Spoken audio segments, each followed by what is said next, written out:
Hi, it's Tiffy. Did you miss me? I know this video is super late. I'm combining month 4 and 5 together because I didn't have enough footage for month 5. Didn't really play that much. When it was the time that I had to edit this video in March, I could not bring myself to do it.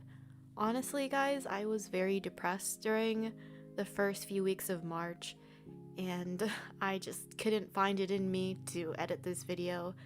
I'm feeling a lot better now, so don't worry about me, let's continue. If you have the time, or even if you care at all, if you compare this video to my first month of starting, or even compared to last month, my aim has gotten substantially better, as I show you a clip of me missing a lot of shots. One thing that has gotten better is that I am more consistent now. If you remember from a past video, I said that my aim is either really good or really bad depending on the day. It's weird because I can objectively say that I am more consistent as a player, and in general, I would say as a player, I am more relaxed. I don't dwell over if I miss too many shots or if I'm performing well that day or not. I just play for fun at this point. And don't get me wrong, I'm still aim training at this point because I want to always be improving. In this clip, I was telling my friends that the Gibby had a self-res and I was pinging it for them. You learn that having good game sense and just communicating to your team is as important as the aim factor. I've also noticed that I've taken on more 1v1 situations because I'm a lot more comfortable with my aim and how I play now. You'll see me chase down this cute little pathfinder because I'm confident in my ability to be able to down them, and you'll see my aim kind of start to drift a bit and I have to calm myself down and bring myself back to my usual baseline. I'm not sure if my friends have noticed this, but I tend to take on the role of calling out plays, and I call out things a lot of the time in games. And since I've been watching so many Apex videos, I know when to push, I know when to move for the last ring. If you're wondering why we didn't push them after damaging their shields a lot on the zipline across, that's because I ran out of light ammo and I communicated that to my friend. I needed to find some before we could push.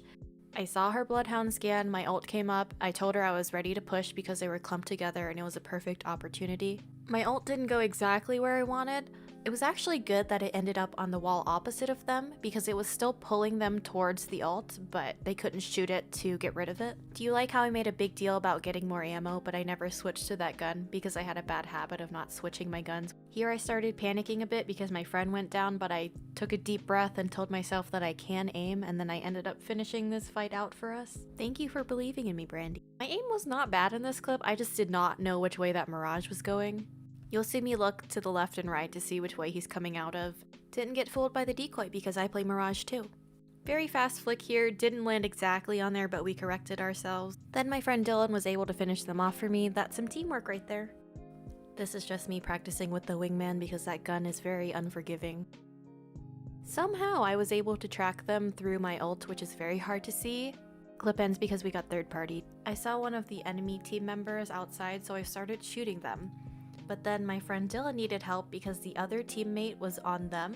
And of course I'm gonna try to help my own teammate out, why wouldn't I? So I tried to get there as fast as I could. I went from the bottom floor so they wouldn't see me coming, and just look at my tracking. I'm using a sniper here. I could not figure out where these footsteps were coming from until the person started shooting at me. My friend and I repositioned ourselves because there was so much fighting happening in this area, and here's me missing a lot of sniper shots. And you'll see an example of how I just pull myself together after I miss a couple shots because I hit these next two shots. Sometimes I think that I'm doing very well and that my tracking is pretty decent, and then the enemy starts strafing like a god and you have to pull it together. Here's a bit more wingman practice. If you don't know, this gun is very unforgiving, but it's very rewarding if you actually hit your shots. Here I thought for sure I was about to outplay whoever I was shooting, but then the server took an absolute dump. You're not initiated until you get kicked out of the servers randomly. Nice. I think in February I experimented the most with different types of guns, so I wasn't using the R99 or R301 constantly. I believe I mentioned before that I hip fire and use the iron sights about the same amount, and you'll see it here as well. I was trying to use the cover to protect me, and then towards the end I just started missing a bunch with my wingman because I need more practice with this gun. This wraith wasn't moving too much, but I still tracked them across to the left, and I still tried to push from the left so my friend could get them from the right side. Again, I could not see through my own ult, so I was trying my best to help and trying to see where they were coming from. Unfortunately, my friend went down, so I had to finish off the rest of the fight. Good thing I'm a nasty Horizon and I can do this sort of. Like I've been telling you guys, whenever I have to 1v1 at the end, I kind of panic for a quick second and then I calm down very quickly. I hope to get to the point where I don't panic as much anymore. I have no clue what's going on whenever we drop here, but at least my aim is okay. I believe this was before the Mastiff nerf, so it was still kinda nasty. Here's a clip where I miss practically all of my shots. It do be like that sometimes. Kind of sad, but this is the reality of recording so often. Sometimes you get the really bad clips of yourself. I was so surprised that I could even hit this person up the zipline because it's kind of hard to do depending on what gun you have. We didn't end up killing them, but good enough. Trying to help my friend here, it goes a lot faster when you're both shooting at the person. Another team came and I thought I could 1v1 this Horizon, and I probably could have, but their teammate came and unfortunately I died. This is almost at the end of February and I still think I'm really consistent, especially throughout this entire month that I'm showing you. Ran over to help Latch, saw that it was a down person, so it ended up being okay, and then I somehow hip fire beam this guy. In many cases, up until the end of March at least, I wasn't able to finish off enemies that well, so I kind of just lower them to the best of my ability and let my friend finish them off. And I'm sorry, Tree, for shooting you a little bit. Whenever I play a character without mobility, I feel like such a potato. Definitely a big weakness of mine. I don't know how to play characters that don't have a mobility tactical, so I definitely need to learn how to position myself better and just have better movement in general. Did a quick little flick up to this person standing up here, but we kind of saw them too late and ended up dying for it. I feel like I did so many damage ticks here, but no one ended up dying, and then I got sucked by a Horizon ult. Definitely could have played it better, but we can't win them all. Shooting right below you or directly above you is kind of difficult, but I've been getting more practice doing that. And sometimes you can't down a person, but you do enough damage to get them off of your teammates. This fight in this tunnel was super interesting. There was a lot of back and forth shooting between the both of us. Trying to make it over to my friend here so we can both be together in case they push, and I'm trying to set up my ult here so they can't throw grenades at us. A bit more shooting, a lot of both sides healing up again, and me setting up some fences in case they decide to come up. I think this was just a lot of trading shots and seeing who could crack who first so we can do a push. Here I see my friend moving up a bit and I wanted to stay with them, but we both got our shields cracked, so we kind of moved back, and I was wondering if they were going to push on us for that. But I did hurt one of the teammates as well. I believe they were trying to push with this Horizon ult, but they kind of missed and we shot it so it would disappear.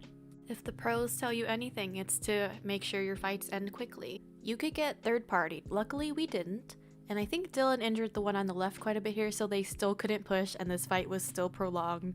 We're pretty low here too, but since they're not full health either, they couldn't really do anything about it. And yes, this went on for a long time until one of them got out in the open and we both shot at them. And then from here it's a 2v1, which you usually should win unless the other person outplays you, which almost happens because I kept missing shots on this Wraith, but thankfully Dylan cleaned it up. Listen, I'm very good at holding their focus while my teammates go up behind them. Here we're trying to heal up, and then we realized that the ring was closing, and it was round 4, so it was going to hurt a lot. And since we were fighting this other team, we didn't realize that the third team died, so it was just us and the last team. A very sad ending, and why you shouldn't prolong your fights for that long.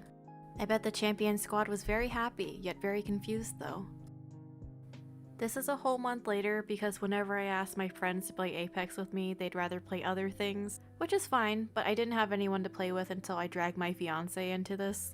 Since he's a new player, I'm not saying he's bad, he's just new. I've kind of shifted my playstyle into carry mode. I make a lot more callouts, I play a lot more aggro than I did the past month. Here you'll see me being a little rat with my sniper because I had to do my weekly challenges, which involved doing sniper rifle damage, which actually gave me a good chance to practice my long range aim. And here you'll see we had another fight that got drawn out way too long and we all got stuck in the ring. Luckily I remembered I had heat shields and I did a lot of damage again, but we didn't manage to kill them. We just decided to run to the ring because we were running out of stuff. And that was all I had for March. I don't really have anyone that likes Apex as much as I do and is willing to play every single day anymore, so that's all I have. I haven't told anyone this, but I got a 144Hz monitor on April 1st, so that's a teaser for my next video, but I didn't record me using it for the first few days, and I'm really upset about that. Can someone please yell at me to record every single game in case something happens? Some days I don't feel like recording, and then that's when I pop off, because the first day of using this monitor, we won a game, and I did 1700 damage. And then 2 days later, I did almost 1900 damage, and I didn't record it. And I hate being like, just take my word for it, I did really good, but that's what happened. I promise I'll get better at recording stuff now that I'm doing a lot better with my aim. Again, thank you so much for watching. I know this video was a bit longer than the other ones. If you stay till the end, I love you. And I'll see you next month for sure. I'll work on the video, I promise. Oh, you're going from that side? I'm coming. Yeah, alright. Distract him, right? I distracted a bloodhound, but he's still... The other one, careful, back up. Okay. I downed the bloodhound. Alright, coming. She's rezzing him. Coming. Nice, Tiff. Fucking Mastiff's broken, this is why I don't use this fucking gun.